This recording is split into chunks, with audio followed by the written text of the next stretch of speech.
Hey guys, welcome back to my channel. आप सुन रहे थे मेरे साथ शाह उमर की परी।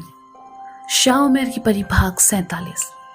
शहर धनबाद में परी कमरे में जल्दी जल्दी उमर के कपड़ों की तलाश करती है, मगर उसे कुछ भी समझ नहीं आ रहा होता। लकड़ी की अलमारी में आशिफ के अमल के सामान पड़े होते हैं।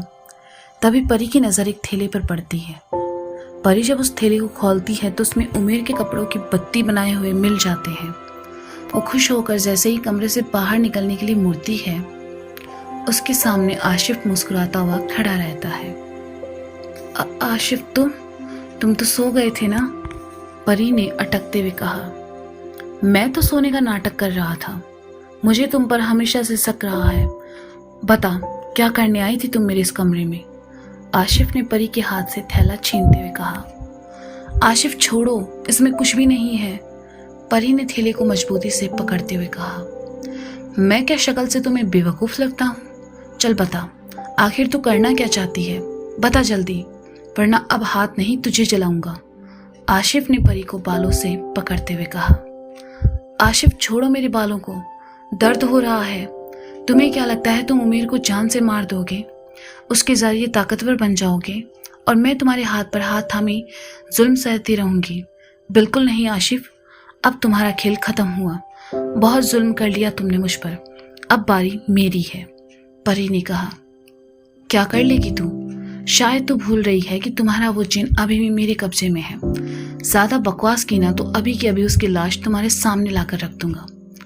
आशिफ ने गुस्से से कहा। अच्छा, तो मेरी उमेर को मारोगे तुम? जाओ मार दो, शौक से। जरा मैं भी तो हिम्मत देखूं तुम्हारी। परी ने कहा। आशिफ गुस्से में बौखलाते हुए किचन में जाता है, लेकिन उसे उमेर ने जिस बोतल को कैद में कर रखा था वो बोतल उसे मिली ही नहीं। वो गुस्से में परी को मारते हुए चिल्लाते हुए कहता है। पता कहाँ रखी तूने वो बोतल? बोल, कौन सी चाल चली है तूने?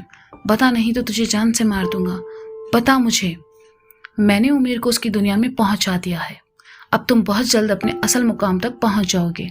और हाँ, दोबारा मुझ पर हाथ उठाने की कोशिश भी मत करना। मैं तब तक कमजोर थी जब तक मेरा उमेर तुम्हारे कब्जे में था, मगर अब नहीं। परी ने गुस्से से कहा। परी के मुंह से ये बातें सुनते ही आशिफ डर सा जाता है। वो जल्दी से अपने गुलाम जिन को हाजिर होने के लिए वज़फ़ई पड़ता है, मगर उसका जिन उसके कई बार बुलाने पर भी नहीं आता।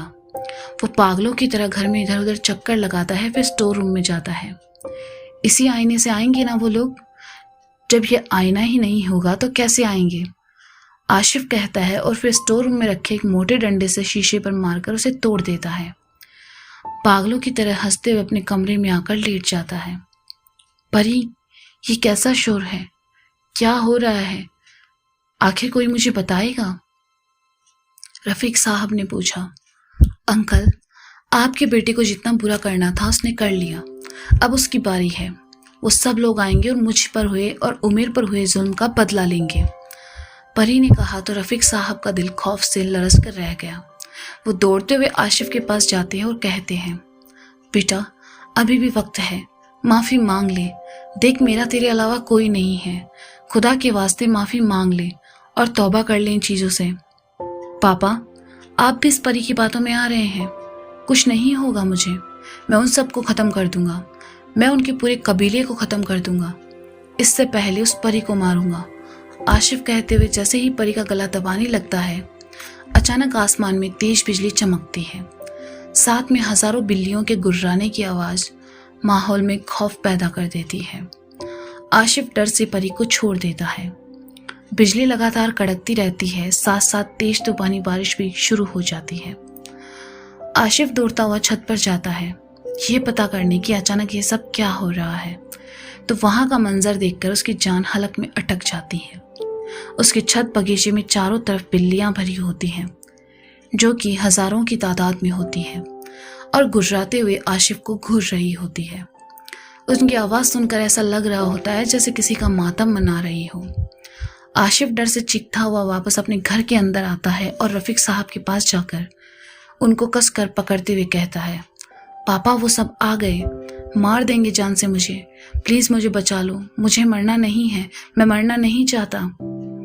अभी भी वक्त है बेटा, तौबा कर ले, मैं तुझे कब से कह रहा हूं ये सब तेरा ही किया धरा है, रफीक साहब ने समझाते हुए कहा। अब समझ आ रहा है तुम्हें कि जिंदगी कितनी अनमोल होती है। तुम एक आलिम खानदान से थे, तुम चाहते तो अपने अमल से दूसरों को फायदा पहुंचा सकते थे, मगर आशिफ तुमने अपनी ताकतों का इस्तेमाल सिर्फ अपने मतलब के लिए किया। मेरे पापा और उमेर दोनों को जान से मारने की कोशिश की, मगर आज वो दोनों अपनी जगह सही सलामत है। बुराई का अंत एक ना एक दिन जरूर होता है, परी ने कहा। तब स्टोर रूम से कुछ आवाजें आती है। आशिफ परी का हाथ पकड़े उसके साथ स्टोर रूम में आईने के पास भागता हुआ जाता है। उसकी आंखों के सामने आईने के टूटे हुए शीशे वापस से खुद ब खुद अपनी पहली जगह वापस लग जाते हैं और आईना पहले की तरह हो जाता है। देखो परी, मैं तुम्हारा शौहर हूँ, तुम चाहो तो ये सब रोक सकती हो। खुदा के वास्ते तुम उनको कहो कि मुझे माफ कर दे, मैं अब दोबारा ये सब कभी नहीं करूँगा, आशिफ ने डरते हुए कहा। तुम्हें दोबारा मौका मिलेगा तब ना जिंदगी के बदले जिंदगी लोगे। तुमने मेरे बच्चे की हालत जिंदा लाश की तरह कर रखी है, उसी तरह हम भी तुम्हें नहीं छोड़ेंगे, आईने से आते हुए शाह कौनेन ने कहा। उनके साथ शाह जैद और शहजादे इरफान भी होते हैं। माफ कर दीजिए मेरे बेटे को, मैं वादा करता हूं अब से ऐसा कुछ भी नहीं करेगा, रफीक साहब हाथ जोड़कर रोते हुए माफी मांगते हुए कहते हैं। तुम्हारे खानदान ने हमेशा हमें तंग किया, अब इसे छोड़कर हम दोबारा गलती नहीं करेंगे। परी, तुम इसके वालिद को अपने अम्मी अब्बा के पास छोड़ कर आओ, मगर दादा हजूर आप इसे जान से न मारें, बल्कि इसे कोई और सजा दें। मैं नहीं चाहती कि मेरे या उमेर की वजह से किसी की जान जाए, परी ने गुजारिश करते हुए कहा। अगर ये जिंदा रहा तो उमेर से नहीं बच पाएगा, इसलिए अपने बच्चे उमेर के लिए मुझे इसे मारना होगा। कोई भी बकवास नहीं करेगा।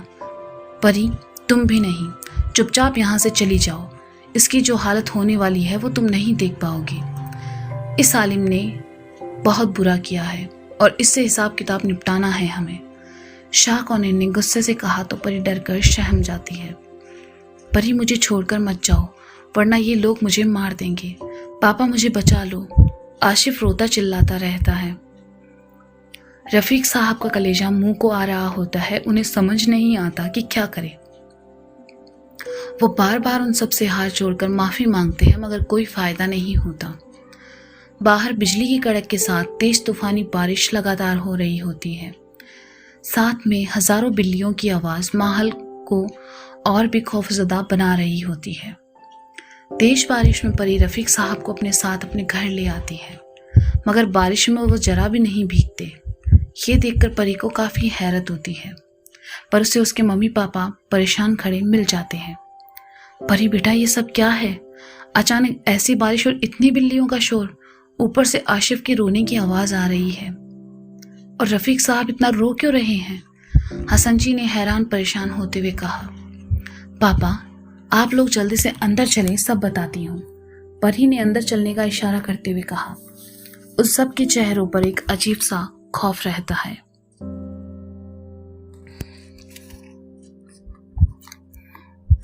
हसन भाई, जिस बात का डर था वही हुआ, वो सब मेरे बेटे को मार देंगे। मुझे माफ कर दीजिए, इन सब का जिम्मेदार मैं हूँ। मैंने ही अपने बेटे को सिर पर चढ़ा रखा था, न जाने क्या होगा, मेरा सब कुछ खत्म हो गया। रफीक साहब ने रोते हुए सारी बात हसन जी को बता दी। रफीक साहब, खुद को संभालिए, उन लोगों के सामने हम कुछ नहीं कर सकते, अल्लाह आपको सब्र दे, हसन जी ने कहा। तुम एक खबीस जिन को काबू में करके खुद को बहुत बड़ा अलीम समझने लगे थे। तुम्हारे लिए तो उमेर काफी था, मगर तुमने उससे दोस्ती करके उसे धोखा दिया। अब तुम्हें तुम्हारी आखिरी मंजिल तक तुम्हारा गुलाम जिन ही पहुंचाएगा। इसके जिन को हाजिर किया जाए, शाह कौनेन ने कहा। तो कुछ गुलाम जिन जंजीरों में जकड़े आशिफ के जिन को लेकर हाजिर होते हैं। अगर तुझे आज़ादी चाहिए तो कत्ल कर इसे और आज़ाद हो जा, ऐसी मौत दे से कि इसकी रूह तक कांप जाए, शाह कौनेन ने कहा। सारी रात आशिफ की करब भरी आवाजें सबके कानों को चीरती रही। रात का वो मंजर उन सब के लिए किसी कयामत से कम नहीं होता। कोई नहीं जानता कि आशिफ के साथ क्या हो रहा था। सुबह फजीर के अजान के वक्त आशिफ दर्द भरी आवाजें बंद कर देता है, साथ में वो सारी बिल्लियां भी गायब हो जाती है। परी सहमी हुई सी नादिया जी की गोद में सर रखकर रो रही होती है। जब उसकी नज़र अपने हाथ पर पड़ती है तो हैरान रहती है। उसके हाथ बिल्कुल पहले की तरह होते हैं, कहीं पर भी जले हुए नहीं रहते। रफीक साहब अपने घर की तरफ पागलों की तरह दौड़ लगा देते हैं। उनके साथ हसन जी भी धीरे धीरे लोगों का हुजूम उनके घर के आसपास जमा हो जाता है, ये जानने के लिए कि आखिर रात में जो उन सब ने देखा सुना वो क्या था। जब सब मिलकर अंदर जाते हैं तो उन्हें पूरे घर में चारों तरफ खून ही खून दिखाई देता है।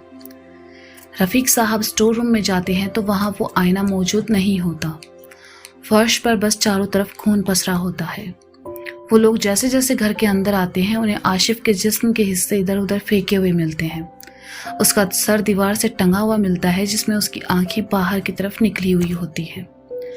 उसके मुर्दा पड़े सर से वहशत अभी भी टपक रही होती है। आशिफ की ऐसी हालत देखकर रफीक साहब अपना दिमागी तवाजन खो बैठते हैं और बार बार कहते हैं, जिन्नातों ने मार दिया मेरे बेटे को। कहा था मैंने उसे अलीम मत बन, उससे दुश्मनी ना ले, मगर इसने मेरी नहीं सुनी और दुश्मनी कर बैठा। वो सब कल रात को आए और मारकर चले गए। वो बार बार इसी बात को दोहराने लगते हैं। मोहल्ले वालों ने पहले ही पुलिस को खबर कर दिया होता है, जिससे पुलिस भी आ जाती है और उसके बॉडी पार्ट्स को पोस्टमार्टम के लिए भेज देती है। मोहल्ले वालों और हसन जी के बयान लेती है, जिनसे उन्हें बस यही मालूम होता है कि आशिफ की मौत अम्ल के दौरान होती है, इसलिए पुलिस वाले बिना किसी छानबीन के केस को बंद कर देते हैं। कोई भी डर से आशिफ को दफनाने के लिए जाने को तैयार नहीं होता। बस कुछ बुजुर्ग लोग हिम्मत जुटाकर आशिफ को सुपुर्दे खाक कर उसकी मगफरत की दुआ करके लौट आते हैं। हालांकि हसन जी आशिफ के घर की सफाई अच्छे से करवा देते हैं, मगर खून की बू खत्म नहीं होती और आशिफ के घर में एक अजीब किस्म की नहुसत फैल जाती है। रफीक साहब उस घर को ताला लगाकर हसन जी के साथ रहने लगते हैं। सारा दिन वो बस उदास और गुमसुम से बैठे अपने घर को तकते रहते हैं। पापा आशिफ के साथ जो हुआ वो नहीं होना चाहिए था। सब मेरी गलती है, मेरी वजह से उसकी जान गई, परी ने रोते हुए कहा। नहीं परी बेटा, आशिफ के साथ जो हुआ उसमें तुम्हारा कोई कसूर नहीं है। तुम खुद को कसूरवार ना समझो। उसने खुद अपने लिए बुराई चुनी, हालांकि वो एक अच्छा लड़का था, मगर ना जाने क्यों उसने तुम्हारे साथ इतना जुल्म किया। फिर उमेर को भी तो वो मारना चाहता था बेटा। जिन बदला लिए बिना नहीं मानते, इसलिए तुम खुद को जिम्मेदार ना समझो, हसन जी ने समझाते हुए कहा। आशिफ को मरे हुए 2 महीने हो जाते हैं, मगर उस दिन के बाद से कोई भी दूसरी दुनिया से परी को मिलने नहीं आता और ये बात परी को अंदर ही अंदर परेशान कर रही होती है। नादिया जी किचन में चाय बनाकर सबके लिए ट्रे में लेकर जैसे ही किचन से बाहर निकलती है, उन्हें सोफे पर सामने 3 लोग बैठे दिखाई देते हैं। हाथ से ट्रे छूटकर गिर जाती है, जिसकी आवाज़ सुनकर परी बाहर आती है। नादिया जी, डरिए मत, हम उमेर की दुनिया से आए हैं। मेरा नाम शाह कौनैन है, मैं उमेर का दादा, और ये जैद मेरा बेटा, और ये शहंशाह जिन के बेटे यानी हमारे दामाद शहजादे इरफान हैं, शाह कौनैन ने कहा। उमेर कैसा है? वो ठीक है ना? वो नहीं आया आप लोगों के साथ? मैं कब से आप लोगों की राह देख रही थी, परी ने उनको देखकर कहा। हाँ, उमेर अब बिल्कुल ठीक है। वो हम कुछ ज़रूरी बात करना चाहते थे तुम्हारे माँ बाप से, तो अगर इजाज़त हो तो हम बैठकर कुछ बात कर लें। तब तक परी मेरी बच्ची, तुम जाओ चाय बनाकर ले आओ हम सब के लिए। तुम्हारी अम्मी ने तो सारी चाय वैसे ही गिरा दी। नूरेन ने भी एक बार चाय पिलाई थी मुझे, बहुत मज़ेदार थी, शाह कौनैन ने कहा। जी, अभी बना कर लाई, परी ने कहा। फिर वो चाय बनाने के लिए किचन में चली जाती हैं। क्या आप ही वो जिन हो जिनसे मेरी अम्मी मोहब्बत करती थी? हसन जी ने अपनी अम्मी का नाम शाह कौनैन के मुंह से सुनकर कहा। हाँ, मैं ही वो बदनसीब हूँ। खैर, मुझे तो मेरी मोहब्बत नहीं मिली, मगर मैं अपने पोते की मोहब्बत को मुकम्मल करना चाहता हूँ। मैं चाहता हूँ कि हम उमेर और परी की शादी कर दें, शाह कौनैन ने कहा। देखिए, मुझे कोई ऐतराज़ नहीं है, मैं बस अपनी बेटी को खुश देखना चाहता हूँ। अगर वो राजी है तो हम दोनों को कोई हर्ज नहीं है, मगर एक जिन और इंसान की शादी आपको अजीब नहीं लगती? हसन जी ने कहा। मोहब्बत में सब जायज़ है हसन बेटा, तुम घबराओ नहीं, मैं संभाल लूँगा, मगर कुछ मसले हैं, शाह कौनैन ने कहा। जी, कैसा मसला? मैं कुछ समझा नहीं, हसन जी ने कहा। पहली बात ये कि अगर शादी होगी तो समाज में होगी। आप लोग किसी पर भी जाहिर नहीं करेंगे कि हम कौन हैं। और दूसरा ये कि आपकी बेटी 2.5 महीने के हमल से है और यह उसी आलिम की औलाद है, तो हम नहीं चाहते कि आपकी बेटी उस आलिम का वंश बढ़ाए। और आखिर में लीजिए, इसी शहर में मैंने आप लोगों के लिए दूसरा मकान ले लिया है। आप वहीं जाकर रहें, इस घर को छोड़ दें। शाह कौनेन ने हसन जी को घर के पेपर्स थमाते हुए कहा, आप जो कहोगे मैं मानने को तैयार हूँ, मगर हमल गिराना गुनाह है, हम ये नहीं कर सकते। बाकी मेरी बेटी जिसे कहेगी वो वही होगा।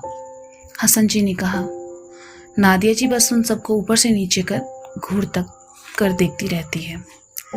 तभी परी के माँ बनने की बात सुनकर रफीक साहब कौनेन के पैर पकड़कर कहते हैं, मेरे बेटे ने जो किया उसकी सजा आप लोगों ने उसे दे दी। कम से कम उसकी होने वाली औलाद को ना मारे। मैं वादा करता हूँ कि मेरे खानदान में कोई भी आपसे दुश्मनी नहीं लेगा। ये एक आखिरी मौका मुझे दे दीजिए। मैं समझ सकता हूँ अपनी औलाद को खोने का दर्द कैसा होता है। जैसा कि हसन जी ने कहा कि परी का फैसला ही आखिरी फैसला होगा, इसलिए तुम्हें मेरे पैर पड़ने की ज़रूरत नहीं है। और हाँ, तुम भी इनके साथ नए घर में चले जाओ, इस घर को ताला लगा दो। शाह कौनेन ने रफीक साहब को अपने कदमों के पास से उठाते हुए कहा। परी चाय बनाती हुई सारी बातें सुन रही होती है। उसे खुद पता नहीं होता कि वो हमल से है। अब उसे समझ नहीं आ रहा होता कि वो आखिर करे तो क्या करे। तो दोस्तों, ये था शाह की परी भाग 47। इसका अगला भाग आप जल्दी ही सुनेंगे मेरे साथ। तब तक के लिए शुक्रिया, बाय बाय, अपना ख्याल रखें और सुनते रहें शाह की परी।